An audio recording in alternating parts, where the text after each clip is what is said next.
Hi friends, எல்லோரும் எப்படி இருக்கீங்க? நல்லா இருக்கீங்களா? அங்கே விருதுநகர் தேட்டர் போய் படம் பார்த்தது உங்களுக்கு காமிச்சிருந்தா சூப்பராக இருந்துச்சு. படைத்தலைவன் படம் ஸ்ரீராம் தேட்டரில் லைட் மியூசிக் பார்க்குறதுக்கே ஆசையாக இருந்துச்சு.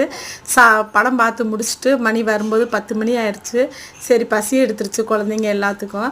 அதனால் சரின்னு திருமங்கலத்தை ஒட்டி வரும்போது பைபாஸில் ஹரிஸ் ஹோட்டல் இருந்துச்சு. அங்கே தான் போய் சாப்பிட போனோம். க்ளோசிங் டைம்னால எல்லாமே காலியாகிடுச்சு. நாங்கள் ஒரு 10-20 பேர் தான் இருந்தோம். என்ன சாப்பாடு இருக்கோ அதை சாப்பிடுவோம்ட்டு பரோட்டா, தோசை, சிக்கன் கிரேவி, சாம்பார், சட்னி, தேங்காய் சட்னி, தயிர் பச்சடி, தக்காளி சட்னி, முட்டை ஆம்லேட்டு, கலக்கி, லாலிபாப், வஞ்சர மீன் பொரியல் இருந்துச்சு. எல்லோரும் ஷேர் பண்ணி சாப்பிட்டுட்டோம். ஓகே ஃப்ரெண்ட்ஸ், எங்கள் சேனல் பிடிச்சிருந்தா சப்ஸ்கிரைப் பண்ணுங்கள், லைக் பண்ணுங்கள், பெல் ஐக்கானை கிளிக் பண்ணுங்கள், கமெண்ட் பாக்ஸில் கமெண்ட் பண்ணுங்கள். எப்போயாவது ஒரு வாட்டி தான், மாதத்துக்கு ஒரு வாட்டி போவோம். அதுக்குன்னு எனி டைமும் ஹோட்டலில் போய் சாப்பிட மாட்டோம். கொஞ்சம் மைண்ட் ரிலாக்ஸாக இருக்கட்டும்னு வெளியில் போவோம். நம்ம சாப்பாடே டெய்லி சாப்பிட்றோம்ல, எப்போயாவது ஒரு வாட்டி போய் வெளியில் சாப்பிடுவோம். அந்த மாதிரி தான் போவோம். ஓகே ஃப்ரெண்ட்ஸ், நீங்களும் இந்த மாதிரி ஷேர் பண்ணி பாருங்கள், உங்களுக்கும் பிடிக்கும். ஓகே, பாய்.